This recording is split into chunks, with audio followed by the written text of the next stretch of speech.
लेकिन इस साल अगर आप देखोगे तो मुझे लग रहा है कि जैसे दुनिया को कोई और ऑप्शंस की तलाश है कि कभी वो बोलता है कि अगर डॉलर वीक होगा तो कोई लोग बोलते हैं कि हम सिल्वर खरीद लेते हैं, किसी ने कहा कि नहीं सिल्वर तो स्टोर हाउस ऑफ वैल्यू है, गोल्ड तो सबके पास है, तो हम कुछ और खरीद लेते हैं। तो commodities have been the beneficiary of this.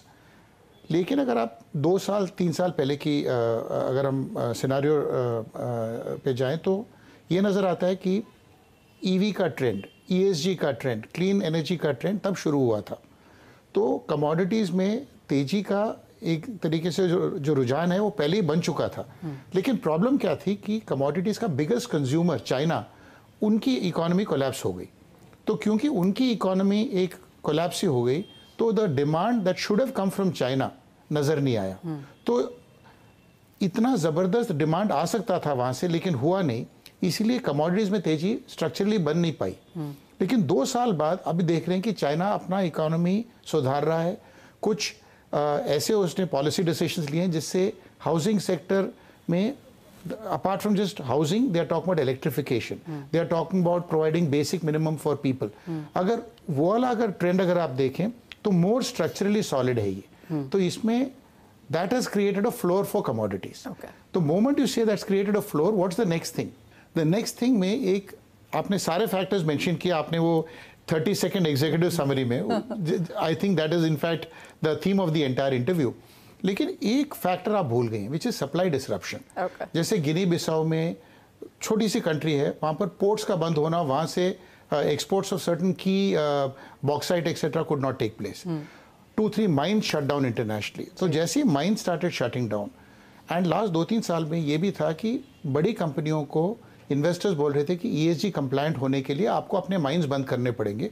तो people like BHP Billiton sold off their coal and the carbon business almost at one time book value. तो जो जिन्होंने इन्वेस्टर्स ने खरीदा उनको 3-4 गुना पैसा बना उसमें, क्योंकि this was like fire sale कि they were wanting to sell off at any cost just to be ESG compliant. लेकिन वो ESG का जो भूत थोड़ा कम हुआ तो अभी EV में आए लोग, और दे सेड दैट EV के लिए, not to create EV capacities, you need more traditional fuel and traditional energy than before. Right. So therefore you went back to metal. So certainly now you have aluminum demand at one end, you have clean energy के लिए aluminum plus copper, then you need silver for as a catalyst, palladium as a catalyst, lead in certain cases. तो suddenly सारे commodities का demand plus China का सुधार plus this entire thing of supply disruption, ये 3 factors अगर आप एक मतलब बास्केट में मद्देनजर रखते हुए आप बोलो तो इनका यहाँ पर ये स्ट्रक्चरल बुल मार्केट का every single recipe has come in. तो अभी जो मूव्स आएंगी मेरे हिसाब से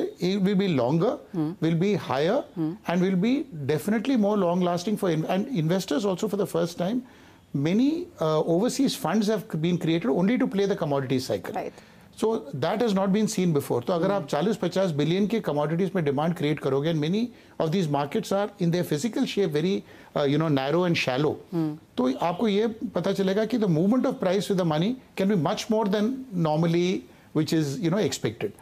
So this is the kind of 3/4. It's a long answer to a छोटा सा question, but answer had to be in the context. No, आपने बहुत इसको बेहतरीन तरीके से एक्सप्लेन किया, and you're very right. क्योंकि अगर हम 4-5-6 साल पहले भी अगर देख लें तो एक्चुअली जो कमोडिटी डेस्क थे वो बंद हो रहे थे, फंड्स जो कमोडिटी सेक्टर था वहाँ पे बहुत इन्वेस्ट नहीं कर रहा था, लेकिन सडनली हमने बहुत स्ट्रॉन्ग रश यहाँ पर आता हुआ देखा है। I'll take it once in a time.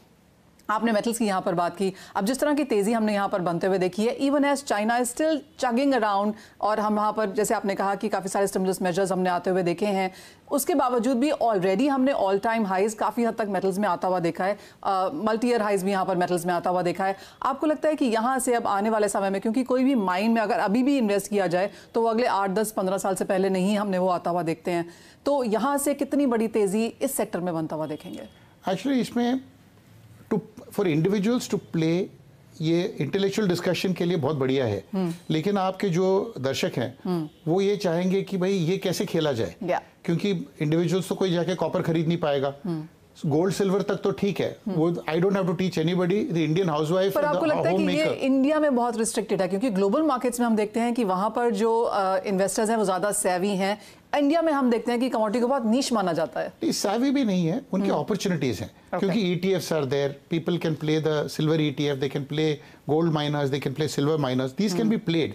They are actually bought and sold, you know, should I say, not indices but let's say baskets. Right.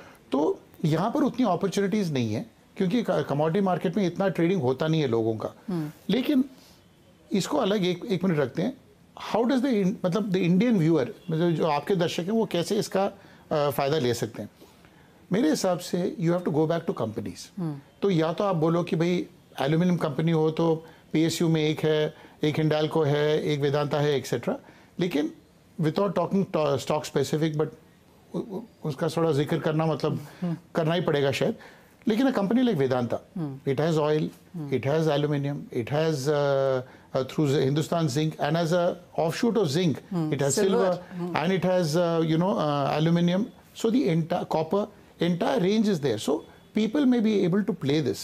और इसका फायदा थ्रू स्टॉक्स कर सकते हैं। अगर आप ज़्यादा ही फोकस करना चाहो तो then you will have to go into some of the ETFs जो इंडिया में अवेलेबल नहीं है, but which are traded and it may be done through some funds which invest outside the country, that can happen. Plus LRS के थ्रू करना पड़ेगा, it's a little more complicated, इतना entry exit भी इतना ईजी नहीं है।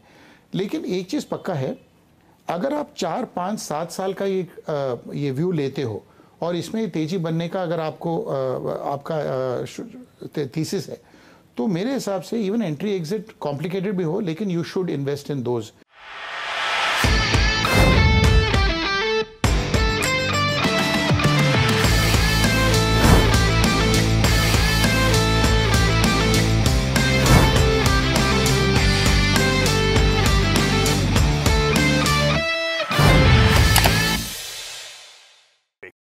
बता दें कि मनी कंट्रोल पर दिए गए विचार एक्सपर्ट्स के अपने निजी विचार होते हैं।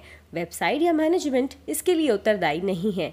यूजर्स को मनी कंट्रोल की सलाह है कि कोई भी निवेश निर्णय लेने से पहले सर्टिफाइड एक्सपर्ट की सलाह लें।